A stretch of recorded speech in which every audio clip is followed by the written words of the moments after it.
Assalamualaikum warahmatullahi wabarakatuh.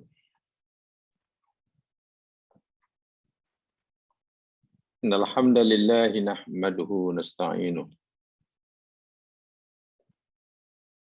wa natubu ilaihi wa nastaghfiruh.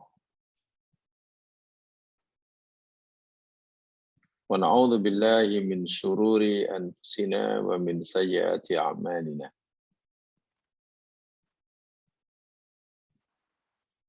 May yahdihillahu fala mudilla lahu wa may yudlil fala hadiya lahu.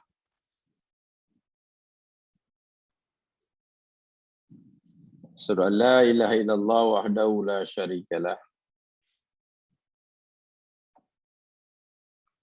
Wa asyhadu anna Muhammadan abduhu wa rasuluh.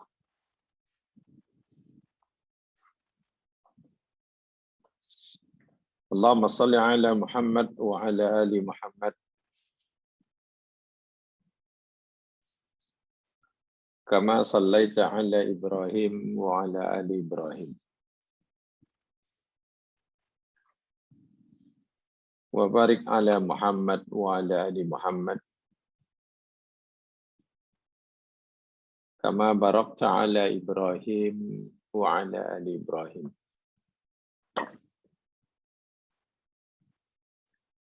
Fil alamin innaka Hamidum Majid.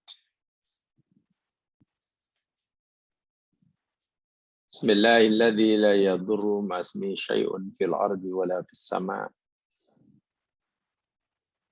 wa huwas samiul alim.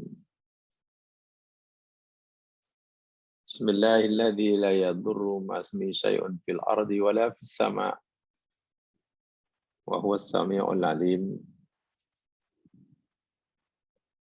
Bismillahilladzi la yadurru ma ismihi syai'un fil ardi wala fis sama'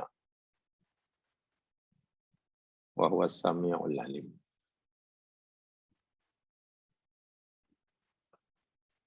Qala Rasulullah sallallahu alaihi wasallam,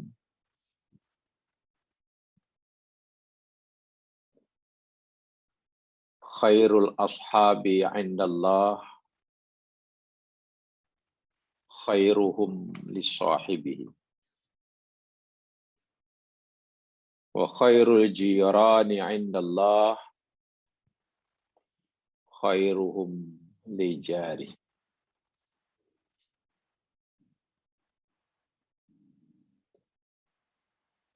Rawahu Ibnu Hibban. Yang bermaksud sebaik-baik sahabat di sisi Allah adalah yang paling baik bagi sahabatnya. Dan sebaik-baik jiran di sisi Allah adalah yang terbaik bagi jirannya. Wa qala Ibnu Hibban, ahsin ila jarik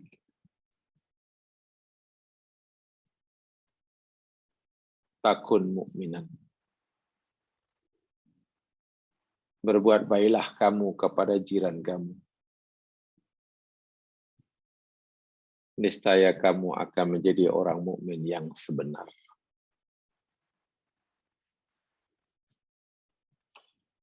Muslimin muslimat rahimakumullah. Pagi hari ini kita akan sambung pelajaran kita tentang hadisul adab, hadisul akhlak, kitabul jami', masih dalam babul birri wassillah.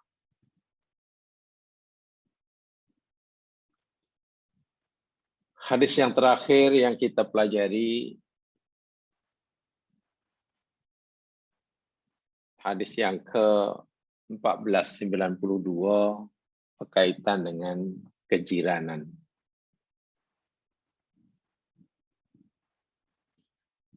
Begitu kuatnya perintah Islam kepada umatnya agar mereka menjaga hak dalam berjiran, sehingga baginda Nabi menyuruh, menggalakkan agar bila seseorang itu memasak makanan, hendaklah ia melebihkannya. Walaupun mungkin yang dilebihkan itu dalam matan hadis hanya airnya.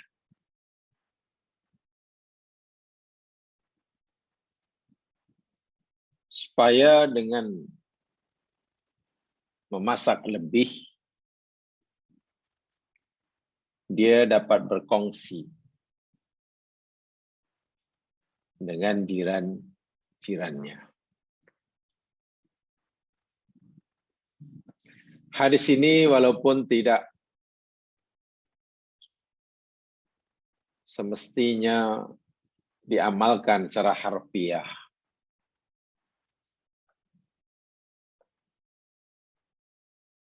walaupun boleh, tapi hadis ini mengandungi pelajaran, pengajaran bahwa hendaklah dalam bermasyarakat seseorang saling memperhatikan, saling cakna terhadap kepentingan anggota masyarakat lain yang seduduk, yang duduk, yang tinggal bersama.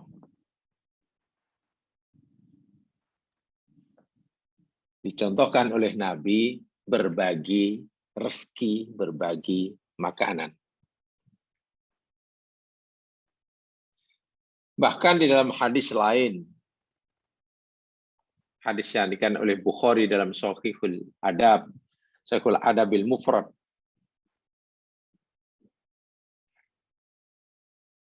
daripada Abdullah bin Umar radhiyallahu an.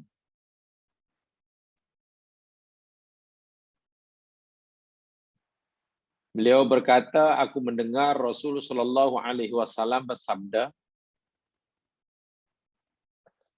kam min jarin muta'alliq bijarih yaumal qiyamah.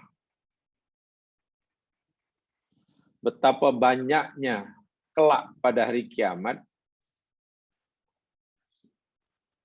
nasib seorang jiran itu bergantung kepada jirannya.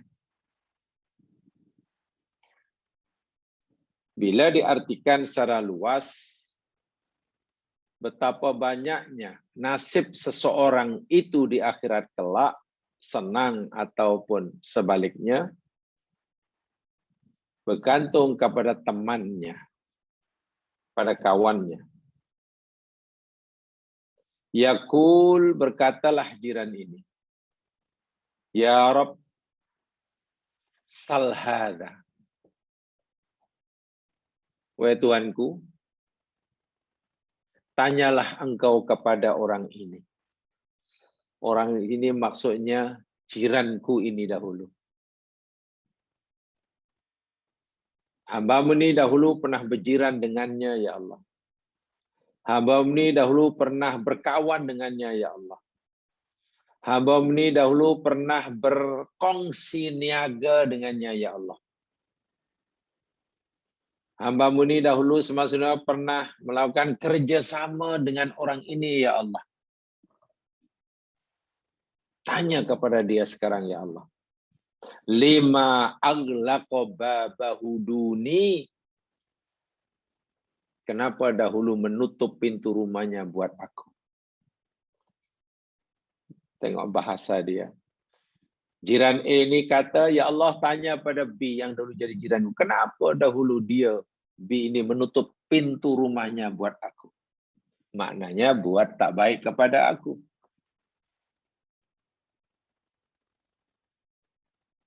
Kenapa dahulu dia menzalimi aku? Tanya dia, dahulu dia kawan saya. Orang ini dahulu bisnis partner saya. Tanya dia, ya Allah. Wa mana'ani ma'rufahu. Kenapa dia tidak melakukan kebaikan pada aku? Hadis ini dan hadis-hadis yang lain,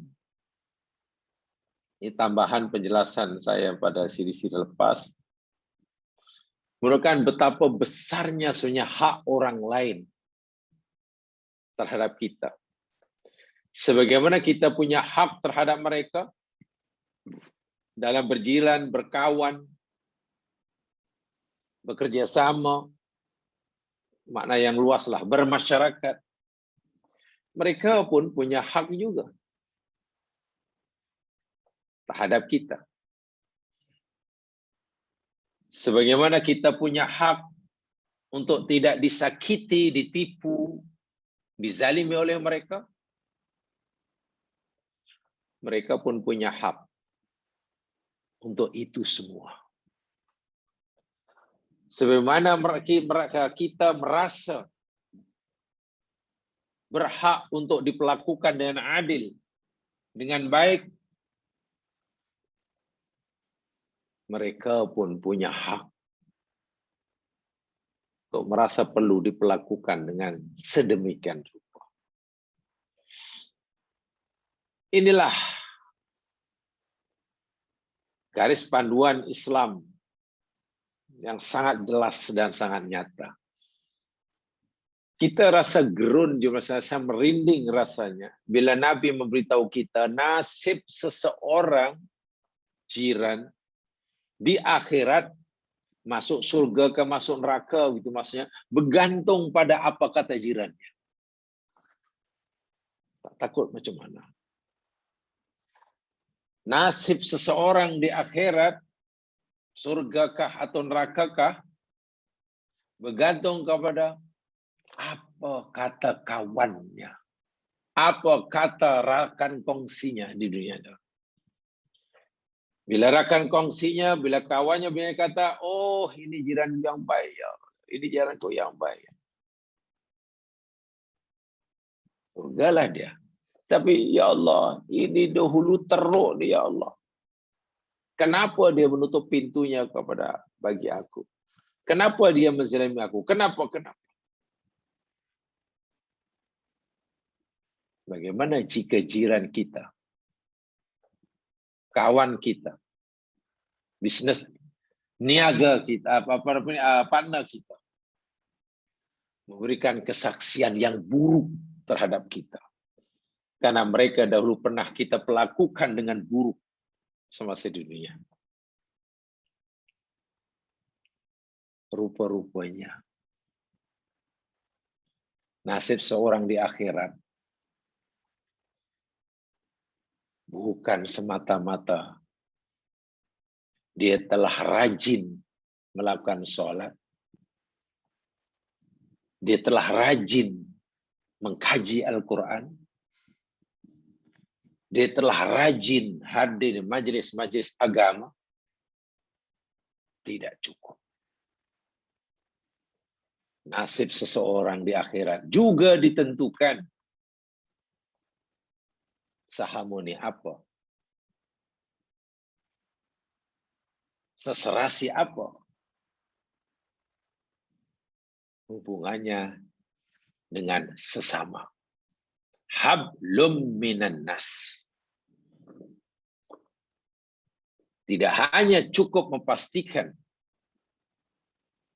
hablum minallah sahaja yang baik, tapi mengabaikan hablum minan nas. Ya mas sekalian, sekarang kita teruskan. Kita akan kaji hadis yang berikutnya. Lihat dalam bukunya,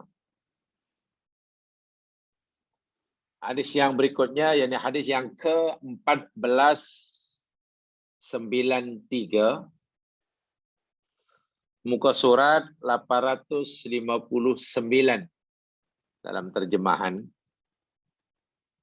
hadis daripada Abi Hurairah.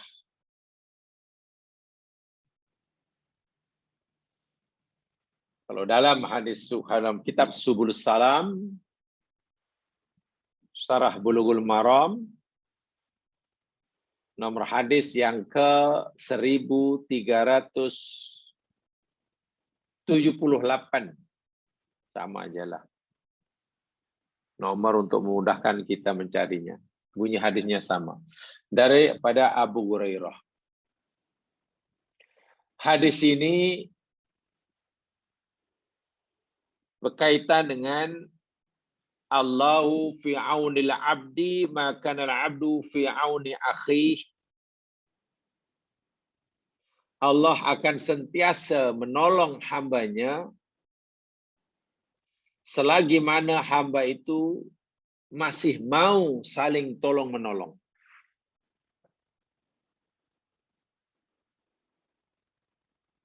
Jadi kalau dalam bahasa yang mudah, bagaimana tindakan Allah kepada kita, bagaimana sikap Allah kepada kita si hambanya, bergantung sikap kita kepada sesama.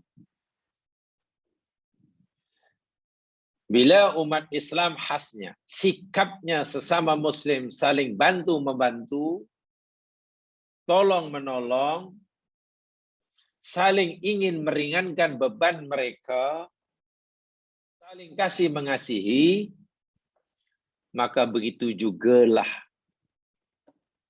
sikap Allah kepada kita. Allah akan sentiasa menolong kita jika kita mau saling tolong-menolong sesama kita.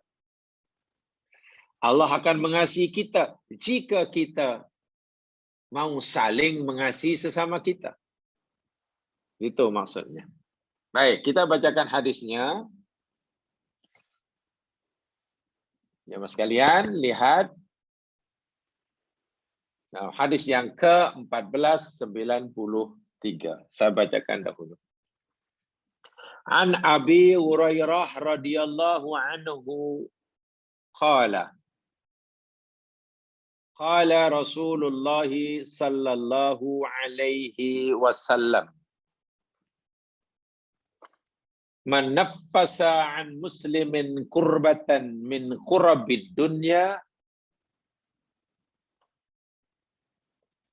sesiapa sahaja yang melepaskan seorang muslim daripada kesusahan di antara kesusahan-kesusahan dunia, naffasallahu anhu kurbatan min kurabi yaumil qiyamah. Maka Allah akan melepaskan darinya daripada kesusahan-kesusahan hari kiamat.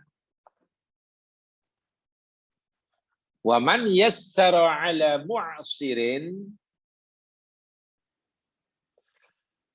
dan sesiapa sahaja yang meringankan, melonggarkan kesusahan orang lain yang sedang susah, yassarallahu alaihi fid dunya wal akhirah. Allah akan memberikan kemudahan kepada orang itu daripada kesusahan dunia dan akhirat. Wa man satara musliman satarahullahu fid dunya wal akhirah. Dan sesiapa yang menutupi aib saudara muslimnya, Allah akan menutupi aibnya di dunia dan di akhirat. Di dunia dan akhirat. Kesimpulannya, wallahu fi aunil abdi, dan Allah sentiasa menolong hambanya, maka nal abdu fi auni akhihi. Selama mana hamba itu masih mau tolong menolong sesama saudaranya. Hadis riwayat Muslim. Hadis ini juga diriwayatkan oleh Imam Bukhari. Maksudnya, saya bacakan dahulu maksudnya dalam buku itu. Islam selalu memerintahkan setiap Muslim memberi pertolongan kepada saudaranya. Walaupun pertolongan itu remeh dan kecil sahaja. Juga diperintahkan agar bila saudaranya mempunyai bebanan hutang umpamanya, dan dia tidak sanggup membayarnya, ya paling tidaklah jika ada orang punya tanggung hutang pada kita dan sudah tiba masa, sementara dia tidak mampu, belum mampu lagi membayarnya, paling tidak kita tangguhkanlah. Apalah, tak payah sekarang, karena saya mungkinlah, tak apalah, saya bagi masa. Tempoh lagi lah, sebulan lagi. Mudah-mudahan usaha awak berjalan dengan lancar, dimudahkan, dan bulan depan awak boleh bayar. Sila. Itu termasuk memberi kemudahan. Sehingga tidaklah dia tertekan, karena kita bersedia menangguhkan bayaran balik pinjamannya umpamanya. Tidak mengapa. Dan sesiapa yang menutupi aib orang lain, sama ada aib fisikalnya karena kita tahu, atau mungkin aib perbuatannya, dia melakukan kesalahan, dosa antara dia dengan Allah, lalu kita tutupi dia. Setelah kita nasihatkan dia, janganlah lakukan perbuatan itu pun, itu tak elok. Dah, kita nasihat. Kemudian kita tutup mulut, kita tidak akan hibahkan pada orang lain. Atau kita mengatakan aib, cacat celah orang itu.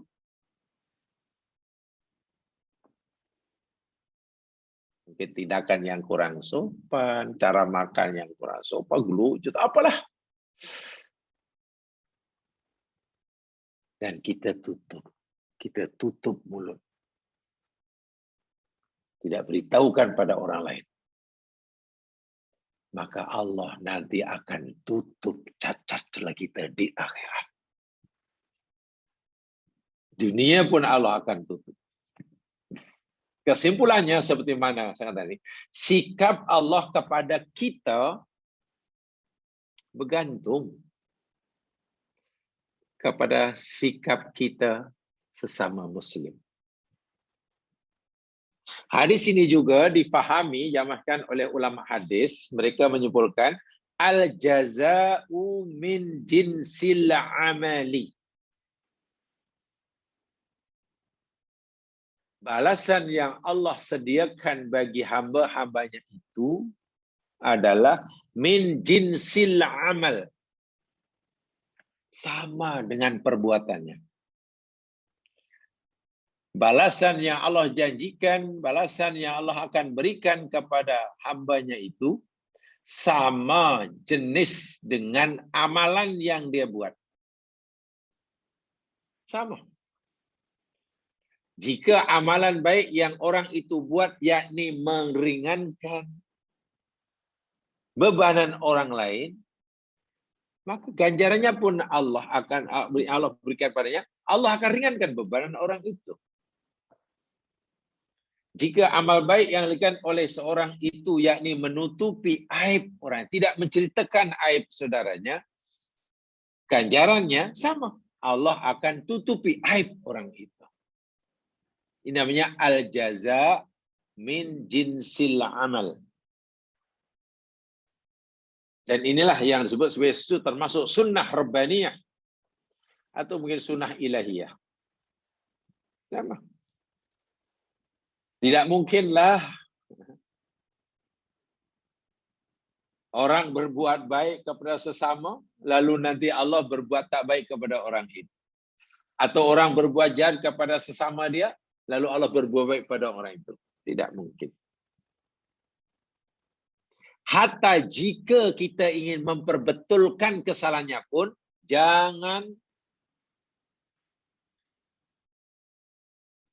kita menceritakan keburukannya.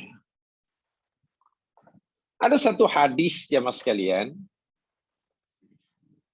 Hadis ini dirawikan oleh Imam Ahmad, Abu Daud, An-Nasai, Al-Baihaqi, dan hadis ini dinilai sahih oleh Nasiruddin Albani daripada sahabat Atta, daripada Ya'la. Sahabat Ya'la, dia berkata bahwasanya Rasul SAW, anna Rasulullah SAW ra'a rajulan yaghtasilu bil barazi. Nabi pernah ternampak ada seorang sahabat mandi di tanah lapang. Orang itu tak perasan. Ya, dia pikir tak ada orang nampak. Mandi di tanah lapang, bil baras. Tapi dia tidak memakai baju. Dia pakai penutup, maksudnya begitulah. Mandi di tanah lapang dan tidak pakai penutup, terbuka begitu. Ya, aib lah tu ya. Maaf kalau dalam bahasa sekarang, bahasa mudahnya dia mandi di tanah lapang, terbuka, tanpa pakai kain, ya telanjang lah gitu. Karena dia pikir di tanah lapang dan tak ada orang pun. Bukan ada pendinding penghalang macam itu, bukan di bilik mandi tanah lapang. Nabi ternampak. Kemudian pada kesempatan yang lain, setelah beberapa waktu ketika, fasa'ida minbar. Seperti biasa, dalam satu jamaah di masjid, karena pada zaman Nabi ini, orang pergi masjid ini berbondong-bondong, berduyun-duyun. Bagi mereka, bila solat jamaah, solat fardu tak berjamaah itu aib bagi mereka. Satu kesalahan yang sangat besar. Sangat besar. Jadi penuh. Jadi masjid pada zaman Nabi penuh ini bukan hanya bulan Ramadan untuk sembahyang tarawih. Sembahyang tarawih sunat. Perintah sembahyang jamaah, salat wajib berjamaah itu lebih kuat daripada perintah salat tarawih. Tapi itulah masalahnya. Salat tarawihnya penuh. Ya terpaksa dihadkan. Tapi salat subuhnya mungkin hanya separuh atau ya kasihan, sedih lah. Kenapa yang perintahnya lebih kuat, kurang diperhatikan, bahkan perhatikan yang sehingga ramai mungkin orang yang merasa rugi jika tidak salat tarawih, betul. Rugi bila tak salat tarawih pada Ramadan, betul. Tapi kenapa tidak merasa rugi bila tidak salat subuh atau isya berjamaah? Itu yang masalahnya.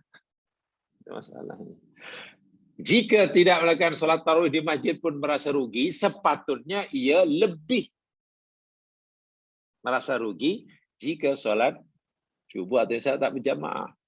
Itulah. Jadi kalau ramai orang sedang salat, Nabi terus naik minbar.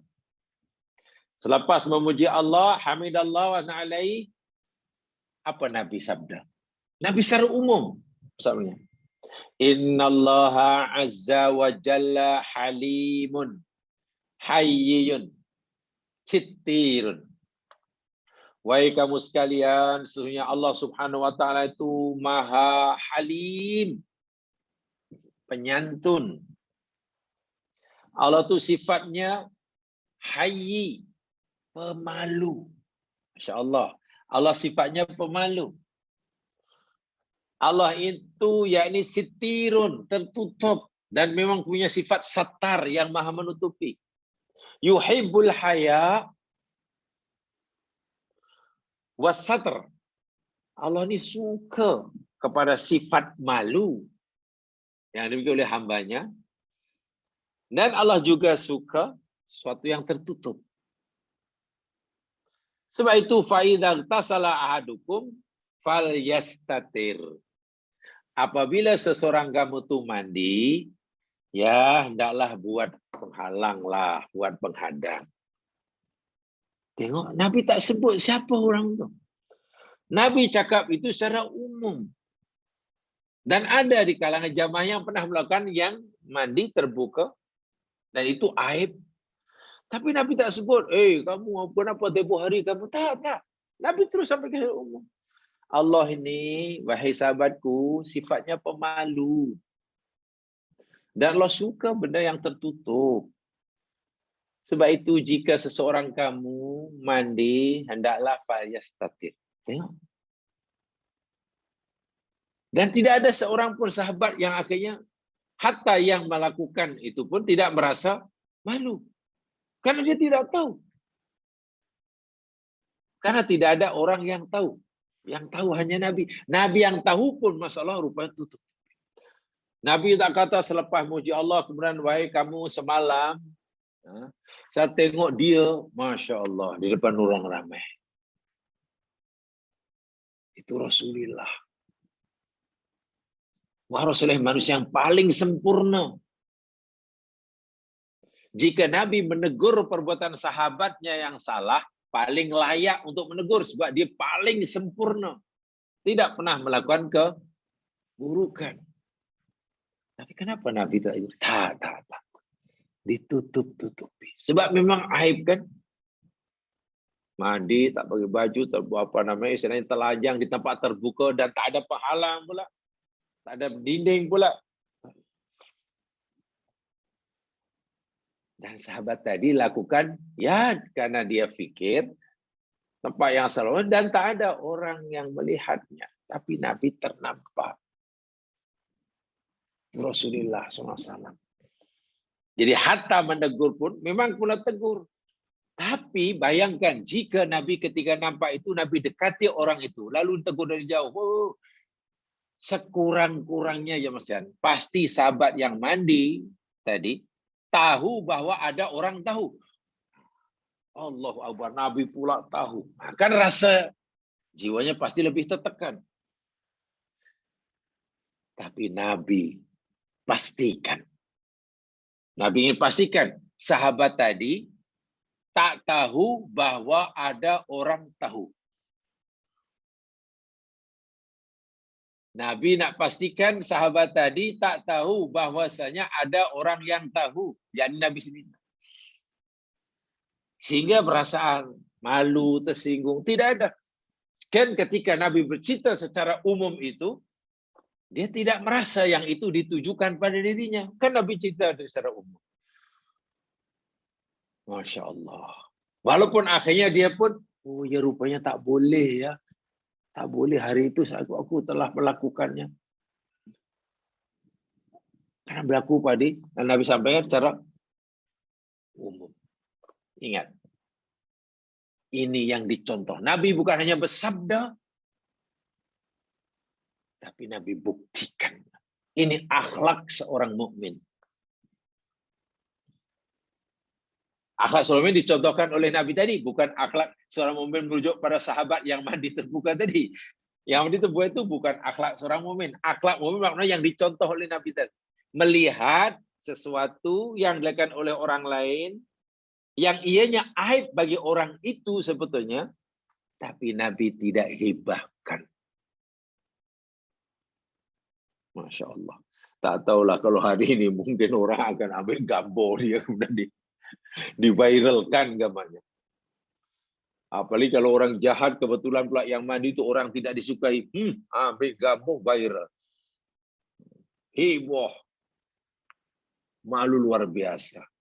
Apa untung kita? Coba apa manfaat dan keuntungan bagi kita? Meviralkan cacat orang lain. Puaskah kita? Ya mungkin puas hawa nafsu kita. Yang puas yakni hawa nafsu kita. Tapi hati nurani kita, iman kita menangis, merunta-runta. Yang puas hawa nafsu.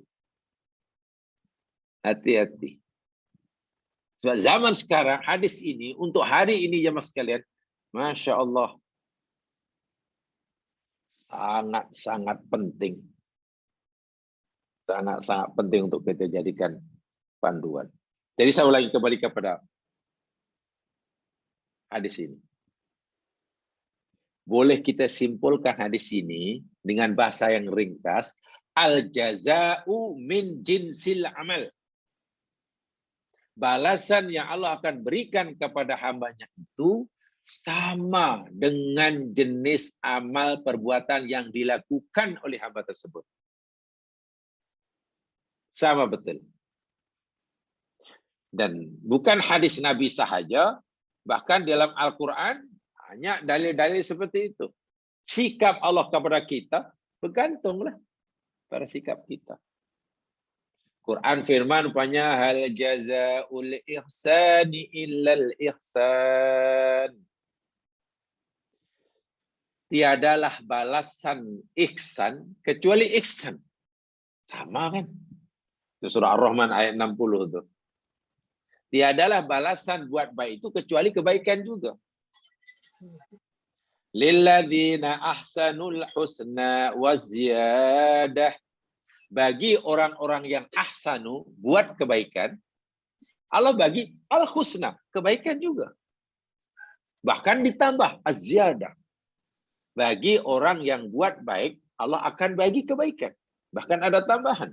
Lilladzina ahsanul husna wa ziyadah. Surah Yunus ayat 26 umpamanya. Fadhkuruni adzkurkum. Ya, dalam Quran. Fadhkuruni adzkurkum.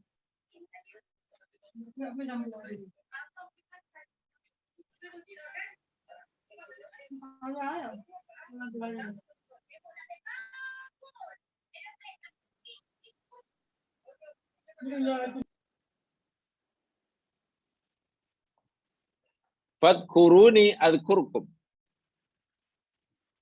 Ingatlah oleh kamu akan aku, kata Allah. Niscaya aku pun akan mengingati kamu. Masya Allah. Kita ingat Allah, itu amalan yang kita lakukan. Apa balasnya? Allah ingat kita. Sama. Ya ayyuhalladzina amanu. Wahai orang beriman. In tansurullah. Bila kamu mau tolong agama Allah. Menolong. Yansurkum. Pasti Allah tolong kamu. Itu namanya al-jaza min jinsil amal. Al-jaza min jinsil amal. Jazaan wifaqo. Balasan yang sama. Yang sama. Ay man kana harison ala sadril muslimin fi hadhihi dunya. Sesiapa sahaja yang bersungguh-sungguh untuk menutupi aib saudara muslim di dunia, idza zalu aw waqa'u fil fatat, apabila mereka itu tergelincir, terlanjur melakukan satu keburukan yang menimbulkan aib bagi dirinya, fa innallaha ta'ala yasturuhu fi mawqifin, maka Allah nanti akan menutupi aib orang itu. Bukan hanya di dunia, tapi fi mawqifin huwa asyaddu. Di tempat yang dia lebih memerlukan. Tempat yang lebih dahsyat, lebih yang dia lebih memerlukan untuk ditutup aibnya. Yakni di akhirat. Di akhirat. Baik.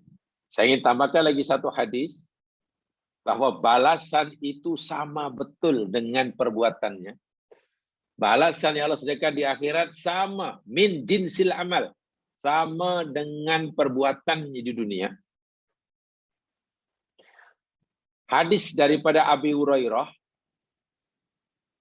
dirawikan oleh Imam Bukhari dan Muslim. Baginda bersabda, man qatala nafsahu bihadidin. sesiapa sahaja yang membunuh dirinya, bunuh diri. Bunuh diri pula bihadidin dengan menggunakan besi. Ya, tak tahulah besi itu tukul ke, permukul ke, hammer ke, pisau ke, apa salah. Besilah, anak panah ke. Siapa yang membunuh diri dengan gunakan besi? Fahadi. Itu, maka besinya nanti fiyadihi, berada di genggaman tangannya. Yuja'u fiha fi batni, lalu ditikamkan dalam perutnya. Fi nari jahannam. Di neraka jahanam nanti ada orang yang menikam dirinya dengan besi panas. Apa dosa yang pernah diperhatikan? Ya, karena dahulu di dunia dia menikam dirinya dengan besi. Membunuh diri dengan besi. Balasnya di jahanam, dia sih. Dahlah jahanam itu memang siksa. Siksa pula ditambah sampai tikam diri sendiri. Khalidan mukhalladan fiha abada. Kekal abadi dan kekal dan dikekalkan abadi di dalamnya. Wa man qatala nafsahu bisummin, sesiapa sahaja yang di dunia dahulu bunuh diri dengan minum racun. Siapa saja di dunia dahulu yang bunuh diri dengan minum racun. Fasummuhu fiyadi, maka racunnya itu akan ada di tangannya. Yatahassau fi nari jahannam khalidan mukhalladan fiha, lalu dia teguk tapi tak mati. Di dunia minum racun mati. Bunuh diri dalam jahanam. Sambil dia menyiksa dirinya, terus minum racun, tapi tak mati. Jadi kalau ada di neraka jahanam orang tersiksa minum racun, itu maknanya dahulu orang yang bunuh diri dengan sebab minum racun lah tu. Jahanam itu siksa, tambah lagi minum racun, itu tambahan siksa. Wa man taradda min jabalin faqatala nafsahu, dan sesiapa sahaja yang membunuh diri dengan cara menjatuhkan dirinya dari tempat yang tinggi, bergolek-golek di atas bukit ke, panjat pokok kemudian terjun ke, panjat menara TNB atau Telekom, lalu terjun dari atas ke, panjat bubung orang lalu jatuh ke bawah ke, bunuh diri dengan menjatuhkan dirinya daripada tempat yang tinggi, fahuwa yataradda fi nari jahannam khalidan mukhalladan fiha abada. Ia masuk jahanam kekal, dan di jahanam pula dia sambil panjat bukit jahanam lalu menjatuhkan ke bawah. Panjat lagi, jatuh ke bawah. Begitu seterusnya, begitu seterusnya. Dan banyak sekali hadis-hadis Nabi di samping ayat Al-Qur'an yang boleh disimpulkan balasan seseorang di akhirat itu Allah samakan dengan perbuatannya di dunia. Tak kira lah perbuatan dunia itu perbuatan yang baik atau yang jahat, balasnya sama. Kalau baik dibalas baik, kalau dibalas buruk. Man dzakaroni fi nafsihi. Nabi bersabda, Allah berfirman, sesiapa saja yang mengingati aku dalam dirinya. Kita ingat Allah, kita zikir dalam hati, sentiasa ingat Allah. Dzakartuhu fi nafsi, Allah kata, aku pun akan mengingati hambaku ini dalam zatku. Wa man dzakarani fi mala'in minan nas, dzakartuhu fi mala'in aktsara minhum wa atyab. Dan sesiapa yang mengingati aku di tengah-tengah keramaian orang, maka aku akan menyebut-nyebut nama orang itu, mengingati dia di khalayak makhluk yang lebih mulia daripada mereka, di kalangan malaikatnya lah maksudnya. Kalangan malaikatnya. Jamaah sekalian, inilah yang perlu kita jaga. Ini akhlak seorang mukmin. Hadis ini, bila kita hayati betul-betul, ya mas sekalian, sangat-sangat relevan dengan kehidupan kita hari ini. Apalagi selepas setiap kita, di tangan kita memegang makhluk yang namanya ini, handphone. Setiap kita ada makhluk yang namanya ini. Ini boleh menjadi sumber dosa, tapi ini juga boleh menambahkan pahala bagi kita. Terpulang macam mana kita menggunakannya. Bahaya tak bahaya. Jangan kita anggap remeh, ya mas sekalian. Setiap jari kita menyentuh, ada perhitungan di sisi Allah Subhanahu wa Ta'ala. Ada hisab di sisi Allah. Setiap kali kita pegang dan buka, ada hisabnya.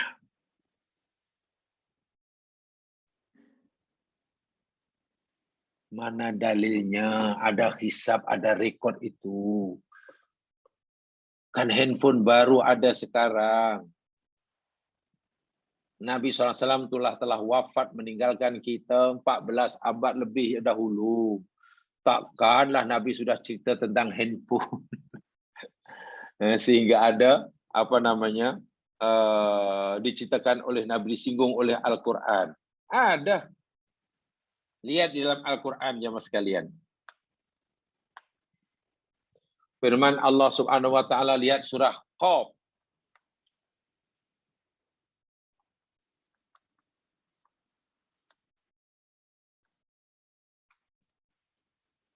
Coba lihat surah Qaf. Surah yang ke-50. Ayat yang ke-18. Surah 50 ayat yang ke-18. Coba lihat.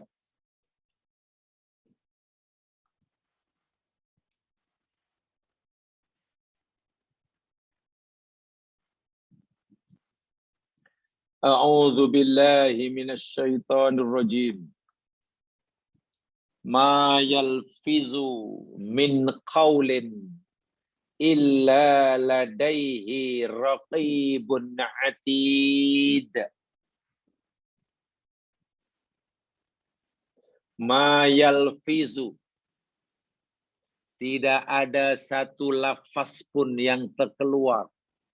Min qaulin berupa ucapan. Tidak ada ucapan yang dilafaz oleh kita, keluar daripada mulut kita, sehingga orang mendengarnya. Kesana. Illa, melainkan ladaihi, di sisi orang itu, raqibun atidun, malaikat yang secara raqib, memperhatikan. Atid, hadir. Ada malaikat di situ yang hadir, yang memperhatikan, kemudian merekodkannya untuk dijadikan bukti pendakwaan kelak. Apa kita pikir ini bukan lafaz yang kita lafazkan? Hanya kita tak melafazkannya dengan lidah, kita melafazkannya dengan tangan. Hati-hati pegang ini. Jika yang kita sebarkan benda yang baik, membuat orang makin baik, alhamdulillah kita dapat pahala. Nanti hadis yang berikutnya. Sebaliknya, jika yang kita sebarkan itu fitnah, berita bohong, fake news, hoax, dan apa sajalah yang semakna dengannya, kita akan mendapatkan dosa. Lebih-lebih lagi jika kita menyebarkan, mempermalukan orang. Jika kita memviralkan.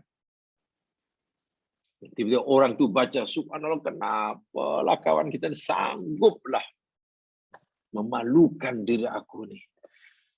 Tengok semua orang akhirnya sudah tahu macam mana. Malu luar biasa.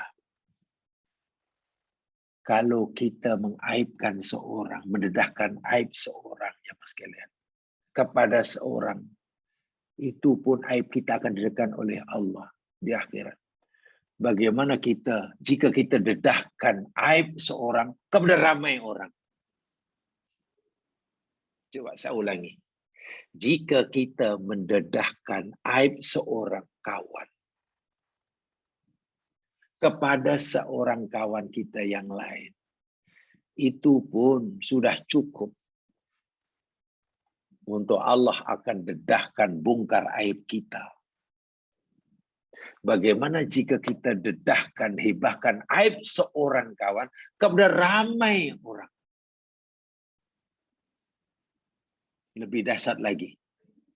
Bagaimana jika kita dedahkan aib ramai orang kepada ramai orang? Ingat, ini sarananya, ini alatnya. Jauh lebih mudah untuk kita menambahkan dosa dan jauh juga lebih mudah untuk kita mendapatkan pahala. Hati-hati. Buka ini saja, sudah mulai. Malaikat sudah catat. Elok ke tak elok? Pahala ke dosa? Jadi bukan benda remeh. Lebih sedih lagi katalah sedang belajar agama, sedang tadarus Quran, dengan jalan Quran, dengan belajar hadis, tangan pula membuat dosa. Itu lagi parah sekali lah. Kalau ada seperti itu lagi parah sekali. Sedang belajar agama di majlis ilmu, tapi tangan pula. Kadang-kadang kita bingung, kita sendiri mungkin bingung. Agak-agak kalau ditimbang nanti mana lebih banyak. Pahala yang kita peroleh daripada kita sedang belajar agama, atau dosa yang kita dapat semasa itu, hendaklah direnung betul. Jangan hidup ni akhirnya hanya rugi, rugi, dan rugi. Dan rugi terus. Jamaah sekalian, hadis ini memberikan banyak panduan kepada kita. Hadis ini memberikan kita banyak panduan, banyak kesimpulan. Saya coba ringkaskan pengajarannya. Yang pertama, fadilatu man faraja 'anil muslimi kurbatan min kurabid dunya wa tafrijuha imma bi ita'ihi min malihi in kanat kurbatuhu min hajah aw badli jahihi fi talabhi lahu fi ghairihi aw qurdihi. Yang pertama, hadis ini sebagai dalil betapa besar keutamaan perbuatan, amalan menghilangkan atau paling tidak mengurangi, meringankan, paling tidak meringankan kesusahan orang.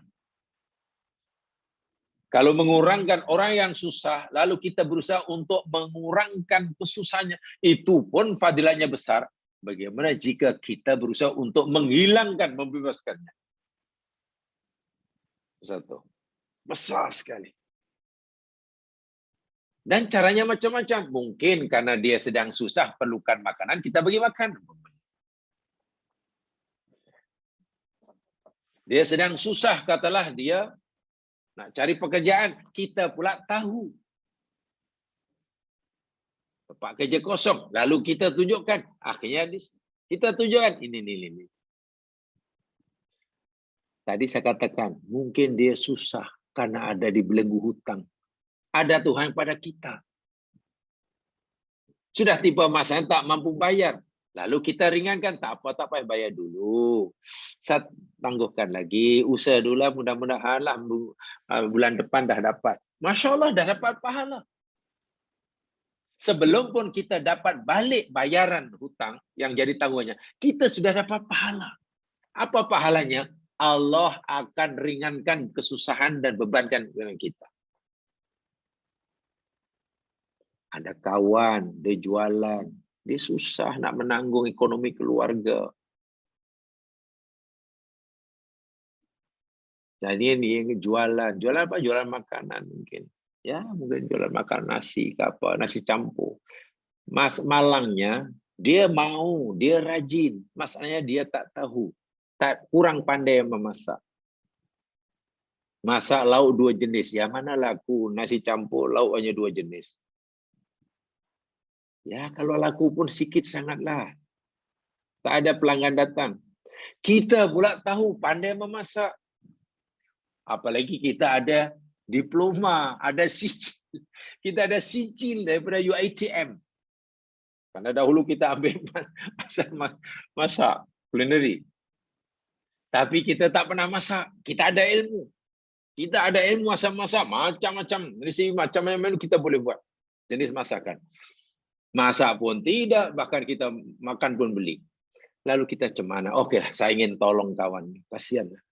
Dia ingin jualan tapi yang dijual tak banyak jenis masakannya. Mungkin tak arti masak. Tak apalah. Kita jumpa dia, tapi inilah Kak. Kalau kakak boleh tak ada masa nanti jumpa saya nak ajar awak masak. Beberapa masakan lauk yang sedap-sedap yang mungkin nanti boleh pelbagai lauknya dan orang pun ada pilihan. Itu pun Masya Allah ganjarannya jam sekalian. Kita sedikit pun tidak kehilangan apa-apa. Kan itu ilmu yang kita dah dapat. Kita berikan pada orang lain tak kurang pun ilmu kita.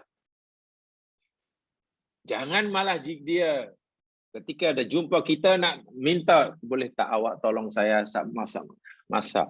Sebab saya ingin berjualan tapi tak boleh masak. Dan saya tahu awak ini pandai masak. Awak ada degree. Tapi masalahnya kalau berbayar, saya tak. Kita boleh yang mana boleh. Saya belajar 4 tahun. Susah belajar. Ini ilmu. Kalau boleh saya ajar tapi 1 jam sekian. Kawan tu lagi terduduk. Dahlah dia susah, kita charge lagi. Tak boleh. Tak ada yang free. Resipi ini paling manis. Secret resipi umum. Masya Allah. Mungkin kita punya hak untuk tidak mau. Tapi ingat. Keengganan kita untuk memberikan hak kita kepada orang yang memerlukan. Bermakna kita tidak mau ganjaran daripada Allah Subhanahu Wa Taala. Allah tidak mau kesusahan kita di akhirat, Allah hilangkan. Apa susahnya? Apa saja boleh kita lakukan sesuai dengan apa yang kita ada ya waktu itu. Tengok kawan bawa barang banyak sangat, kita tolong. Masya Allah. Allah akan ringankan beban kita. Tengok kawan bawa beg sampai. Yalah, mungkin minta maaf, mungkin ada orang pergi kelas macam nak pergi mana, bagnya ada 4. Ada 4 bag yang dibawa, kanan 2, kiri 2. Berat sangat nampaknya dengan itu. Kita hanya bawa buku catatan aja ya, bantulah. 1. Kalau orang itu kala teraniaya, kita usahakanlah, kita bantu supaya mendapatkan haknya. Alhamdulillah di negeri pun banyak, yang mestinya di negeri banyak saudara-saudara Muslim, lawyer Muslim yang prihatin, ada orang, ada kes teraniaya, ingin menuntut haknya, tapi maaf, tidak mampu membayarlah. Khidmat guaman tak mampu nak bayar. Mahal tentunya, sedangkan dia teraniaya ni. Kalau tak ada peguam yang membelanya, habis nanti masuk penjara ini kawan, sedangkan tidak salah. Katalah kita seorang lawyer Muslim. Tak apalah. Cik, tak apalah cik. Jangan risau. Saya akan memberi pembelaan pada Encik dan saya akan pastikan Encik bebaskan Encik memang tidak bersalah. Tentang bayaran, Encik jangan fikir. Saya bagi ini percuma. Besar pahalanya yang selain. Besar pahalanya. Apa saja kita boleh lakukan sesuai dengan apa yang ada waktu itu. Ada orang jatuh, lalu kita tolong. Ada orang sakit, lalu kita rawat. Ada kawan sakit teruk, kalau tidak diobati secara dari segi zahir, mungkin menemui ajalnya. Ya, kita bawa hospital, kita pula jadi doktor di hospital itu. Kita fikir-fikir ini sebenarnya mahal nih rawatan ini. Rawatan ini mahal nih, kalau bayar nih, ini ada paling tidak ini 3 doktor ini. 3 orang doktor yang akan menanganinya. Hingga sembuh, maknanya kalau 3 orang doktor sekian ribu umpamanya. 1000, 10.000 ini mahal nih. Lalu ketiga doktor tadi sepakat, katalah 3 doktor, 2 muslim, seorang bukan non muslim. Jadi kalau kosnya kata 30.000, tak apalah, bayar 10.000 saja kepada si non muslim itu. Sebab si doktor muslim tak nak ambil bayaran. Tak apa, bayar yang untuk aku bebaskan. Jadi encik tak perlu bayar 30.000. 10.000 saja pada orang itu. Itu pun sudah satu pertolongan. Ya, itu pun satu teman yang pertama itu. Apa saja boleh kita lakukan. Yang kedua, tadi menghilangkan ya. Yang keduanya, at-taisir ala mu'assir wa aidan bi tahfil qurab. Memberi kemudahan pada orang yang susah. Banyak sungguh, sangat banyak. Kita tengok, katalah queue bukan main panjang sekarang ni jamaah sekalian. Di mana-mana kaunter lah. Ya, belum lama saya pergi ke JPJ untuk renew road tax. La ilaha illallah Rasulullah. Bukan boleh terus masuk ke pejabat dia. Tunggu di halaman dulu di bawah khemah menunggu. Bukan main panjang. Ada yang dah berumur, ada apa ini. Ya. Itu bukan ambil nomor, barulah disuruh gerak ke depan, duduk lagi panjang. Jam JPJ. Katakanlah, dan kita tengok nampaknya belakang tu adalah orang yang berumur dan kita suruh ke depan dahulu. Itu pun dapat pahala kita. Nampak benda yang kecil. Tak apalah Pak Cik datang dululah sebab nampaknya Pak Cik. Saya kadang-kadang tersentuh jugalah. Walaupun banyak tu akhirnya itu ada satu notis tu. Lorong orang yang dapat layanan istimewa. Golongan 60 tahun ke atas, kemudian apalagi di situ orang OKU, orang apalah dia. Bagus itu. Mana perantau betul-betul ingin memberi kemudahan kepada orang yang memang perlu pertolongan. Itu menepati hadis ini dan memang begitulah. Jangan dianggap remeh perbuatan-perbuatan seperti itu ya Mas. Sekarang sudah hampir diwajibkan. Mana-mana supermarket, mana-mana apa bangunan-bangunan, mesti mesra pengguna. Karena kita tahu nanti yang akan datang itu, ingin mencari apa layanan, bukan semua orang sehat. Ada laluan khas untuk OKU, ada tempat parking khas untuk OKU. Ya jangan direbut, jangan menyusahkan. Itu dah khas untuk OKU, kita bukan OKU. Bila kita merampas, kita malah menyusahkan dia nanti. Terpaksa parking jauh, dosa kita. Jadi jangan dikira itu tidak ada kaitannya dengan agama. Inilah akhlak Muslim. Akhlak Muslim. Saya sangat setuju sekali. Peraturan masyarakat memberi kemudahan. Memudahkan orang yang susah. Membela orang yang teraniaya. Meringankan bebanan orang. Memberi makan pada orang yang lapar. Misalnya begitulah. Bagi minuman pada orang yang haus, sudah dahaga. Apa saja, gunakan istilah apa saja. Walaupun nampaknya ringan, tapi sangat besar insyaAllah. Tidak mungkin Nabi SAW sebagai Nabi utusan Allah. Tidak mungkin Allah subhanahu Rabbul Jalil membicarakan sesuatu peraturan. Menentukan satu peraturan. Jika peraturan itu, peraturannya hanya remeh-temeh. Apa saja peraturan dalam Islam yang disentuh oleh Nabi, yang dibicarakan oleh Nabi, yang diperingatkan oleh Allah, pasti itu peraturan yang besar ada. Bukan kecil. Allah tidak mungkin buat peraturan yang remeh-temeh. Nabi tidak mungkin mengurusi benda yang tak penting. Apa yang Allah firmankan, yang Nabi sabdakan, semuanya besar-besar belaka. Kita kena yakinkan itu. Karena ia besar belaka, karena dibicarakan oleh Allah, dibicarakan oleh Nabi, tanamkan dalam hati kita. Tidaklah kita merasa iman kita tak sempurna. Islam kita tak sempurna. jika kita tidak mematuhinya. Jangan sekali-kali kita merasa iman saya sudah sempurna sebab saya sudah rajin itu, rajin ini, buat itu. Loh, belum. Bagaimana akhlak?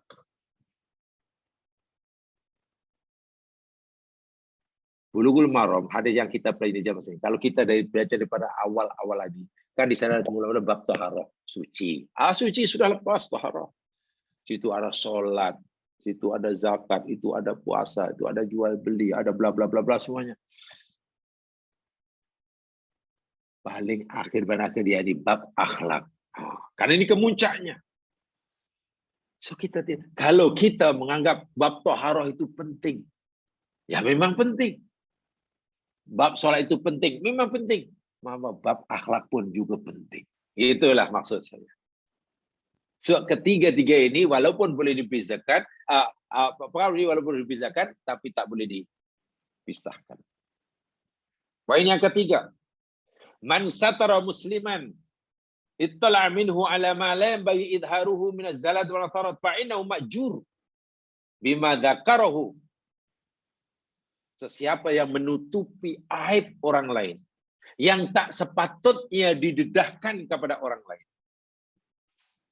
Ada orang melakukan kesalahan. Contohlah Nabi tadi telah melihat orang melakukan mandi telanjang tadilah. Itu kan aib. Nabi berusaha bersungguh-sungguh. Pertama, Nabi pastikan orang yang melakukan itu tidak tahu bahwasanya ada orang yang tahu. Itu pertama sekali. Nabi pastikan orang itu tidak melihat bahwasanya ada orang nampak. Dah dapat pahala dah. Itu dah dapat pahala. Karena jika orang itu sedar, tahu bahwa ada orang tahu, ya Allah, aib saya dah terdedah, aib saya dah. Malu pasti.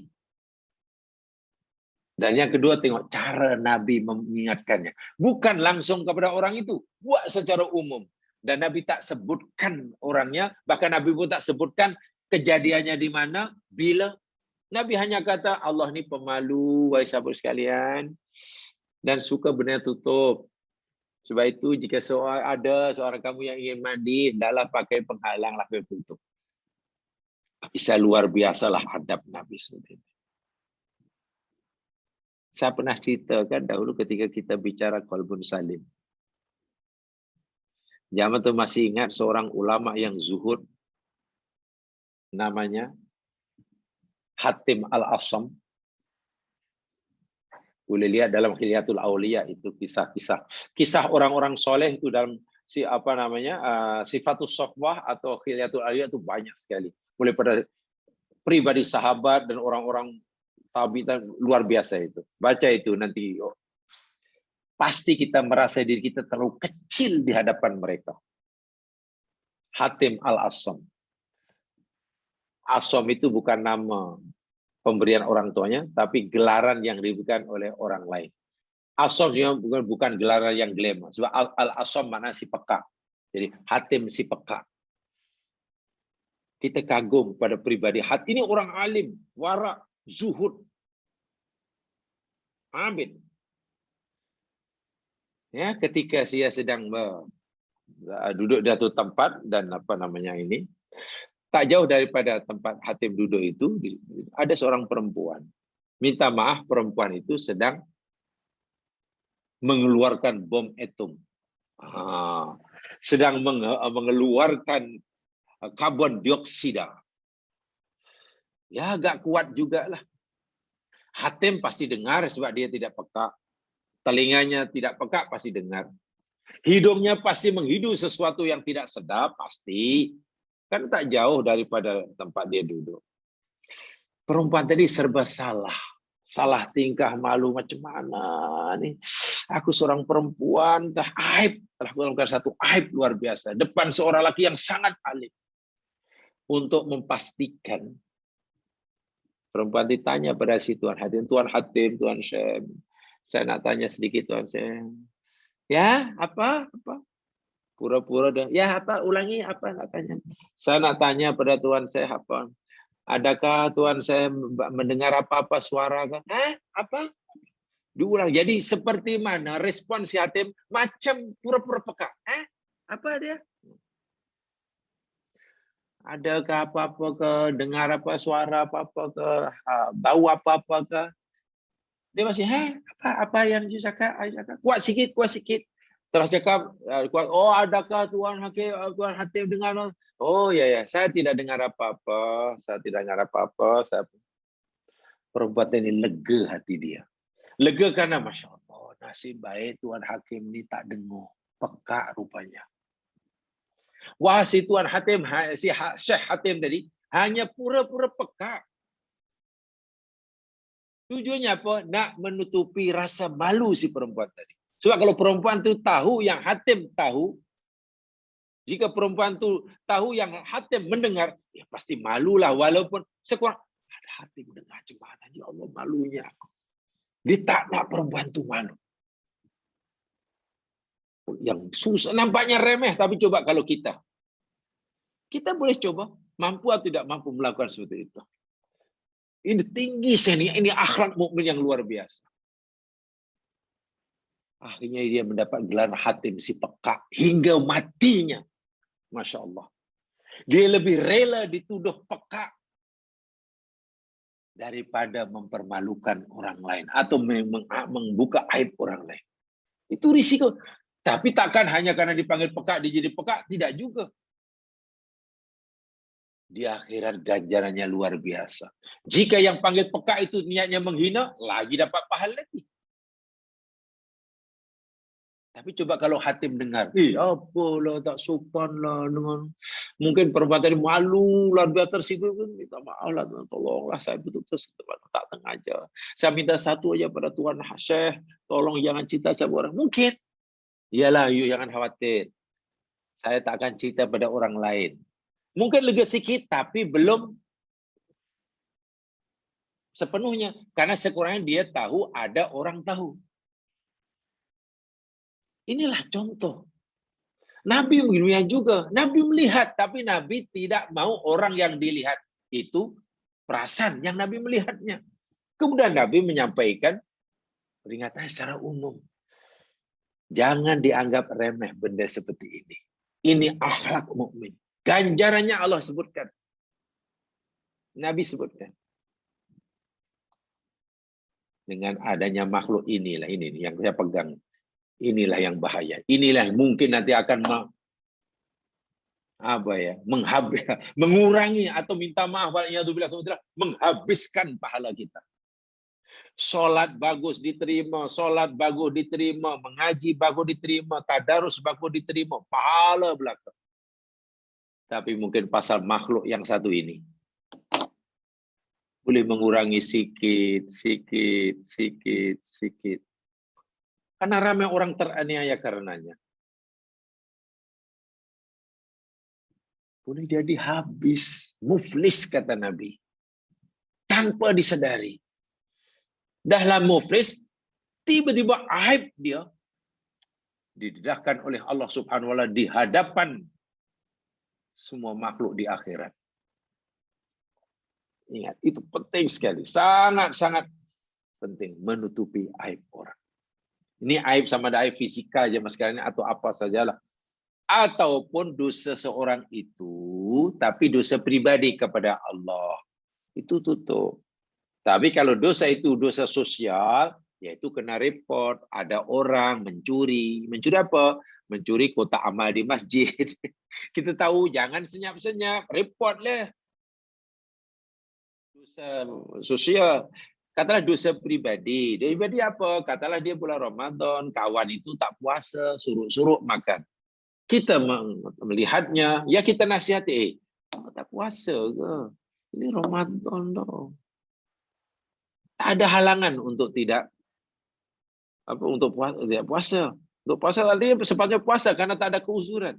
Dia malu pada kita. Pertama kita nasihatkan dia, keduanya ya sudah, jangan ceritakan pada orang lain. Jangan ceritakan pada orang lain, sudah. Kita simpan sedikit. Itu maksudnya.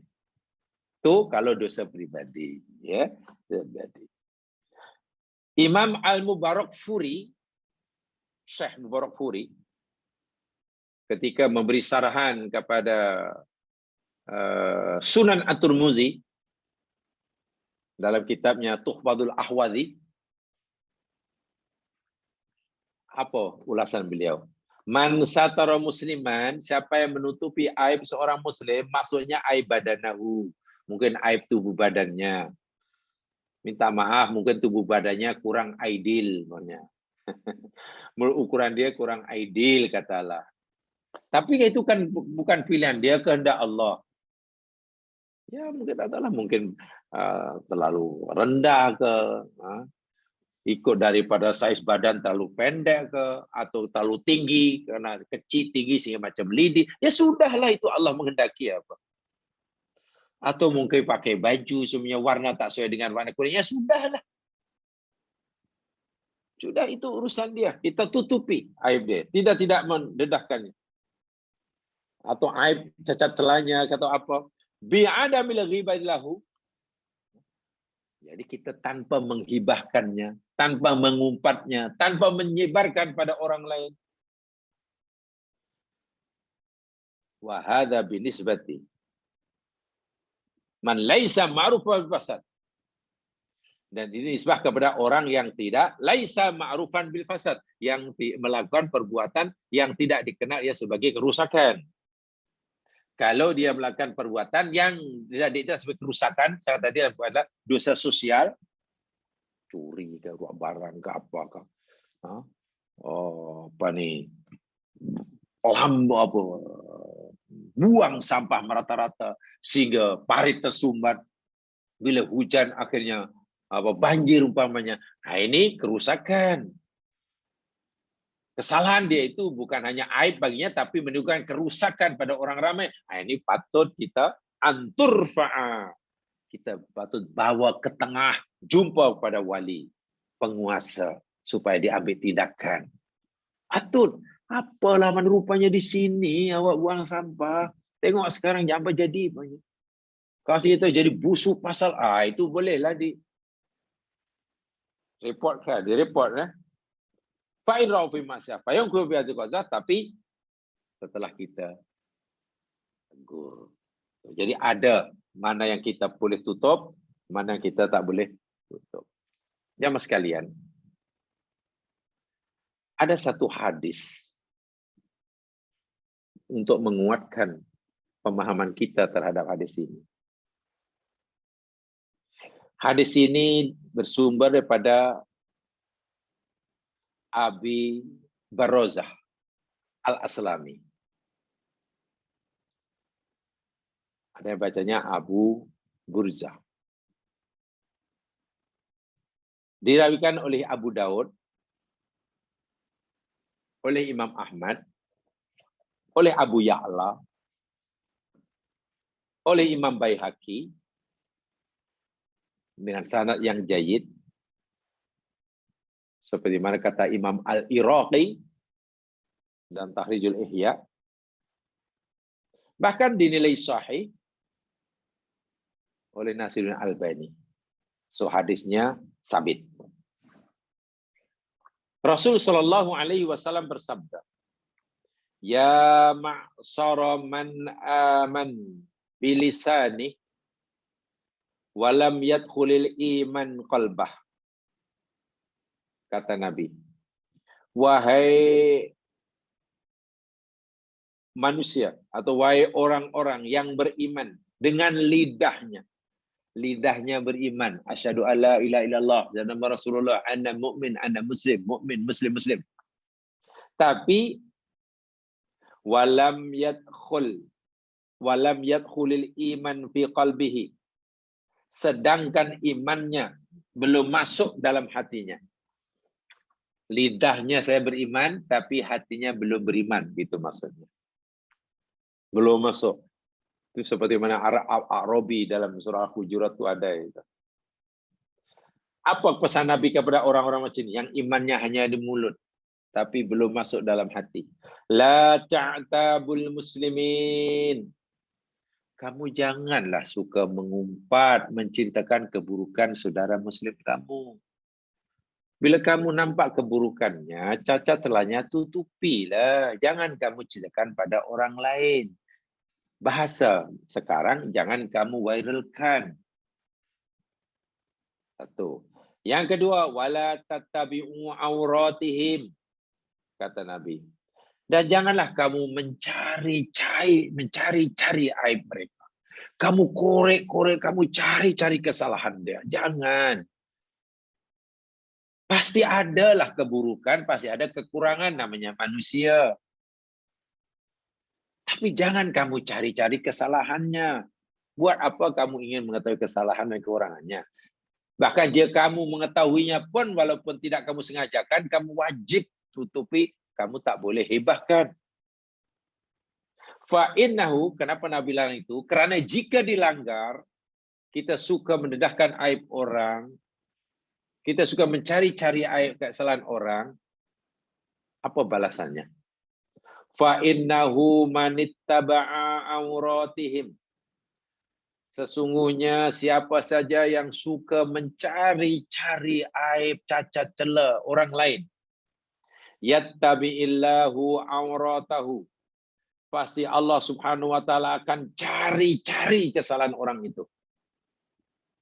Allah akan cari-cari cacat kesalahan orang itu. Wa may yattabi'illaha auratahu, dan sesiapa saja orang yang Allah cari-cari korek-korek kesalahannya, aibnya, yafdahu fi baitihi, pasti Allah akan mempermalukan orang itu meskipun ia berada di dalam rumahnya. Allahu akbar walillahil hamd. Perbuatan orang yang suka memfitnah orang, mencaci orang, menciptakan keburukan orang, mengumpat orang, mengorek-orek kesalahan orang. Apa balasan yang Allah berikan? Allah akan korek-korek kesalahannya, Allah akan cari-cari kesalahannya, dan Allah akan permalukan dia sebagaimana ia memperlakukan saudara muslimnya, walaupun ia sedang berada di dalam rumahnya. Jamaah sekalian, sepatutnya bila orang tu duduk seorang di dalam rumah itu, harga dirinya terjagalah. Harga diri jaga, nama baiknya terjaga karena duduk dalam rumah. Tapi tidak. Allah akan dedahkan keburukannya karena dia suka mendedahkan keburukan orang lain. Jadi di sini nih, coba apa yang boleh kita buat? Fastarihu. Marilah kita fastur ikhwana, mari kita tutup aib saudara kita. Karena fa innahu la taqata lana biharbillah. Karena kita tidak punya kemampuan untuk berlawan dengan Allah. Itu perlawanan Allah terhadap kita, ancaman Allah pada kita. Sekaligus pembelaan Allah kepada yang kita jadikan mangsa itu. Kita jatuhkan nama orang itu, kita fitnah orang itu. Ya Allah, dia sudah hancur namanya karena kita. Maka Allah pun akan burukkan nama kita karena memang kita buruk. Selama ini Allah tutupi keburukan kita. Orang kata kita ni baik, ya mas sekalian. Saya ulangi. Orang kata kita ni baik, sebabnya satu. Sedarlah kita. Orang kata kita baik, orang melihat kita baik, sebabnya adalah, kita kena faham ini. Sebabnya karena Allah menutupi keburukan kita. Itu saja. Orang panggil kita orang baik, orang kagum pada kita, orang puji kita. Satu sebabnya, betulkah kita ini orang yang baik sehingga layak dipuji? Betulkah kita ini orang sempurna sehingga orang tak nampak kesalahan kita? Jawabannya tidak. Bila orang tak nampak kesalahan kita, bila orang melihat kebaikan kita, bila orang puji kita ini orang baik, sebabnya satu. Kerana Allah tidak mendedahkan keburukan kita. Karena Allah menutupi kita. Mungkinkah Allah akan dedahkan segala keburukan kita? Mungkin. Bila?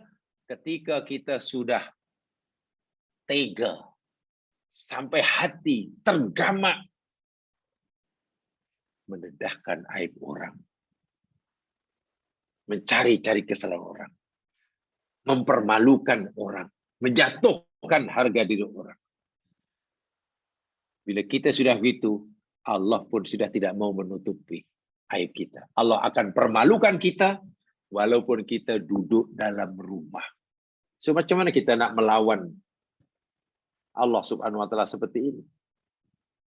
Dia adalah Al-Qadir ala kasfi uyubina.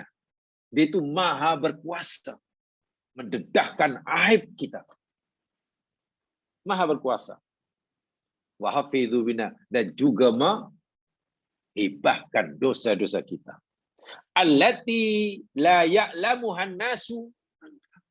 Dosa mana, kesalahan mana, aib mana yang orang lain tak tahu. Selama ini puji kita karena dia fikir kita baik. Mereka anggap kita baik karena mereka tak tahu keburukan kita. Keburukan yang orang lain tak tahu yang menyebabkan mereka puji kita, itulah nanti Allah dedahkan. Apa yang ada dalam hidup bila itu terhalakan oleh Allah. Wa ujima lisanakan al-hawdi fil a'rad wa tattabi'u awrat wa ifsadi sibi ikhwanik wa isazamah. Ini tentulah sangat-sangat menakutkan. Ringkas kata jamaah sekalian. Saya coba tutup saja. Menjakan satu lagi hadis. Hadis ini yakni satu perumpamaan berdasarkan hadis Bukhari. Kana Nabi sallallahu alaihi wasallam idza balaghahu 'anir rajuli asy-syai', adalah Nabi sallallahu alaihi wasallam apabila ada seseorang memberitahu, menyampaikan sesuatu yang tak baik kepada baginda Nabi tentang seseorang, tentang orang lain. Kata jumpa Nabi, memberitahu Nabi tentang keburukan B umpamanya. Itulah.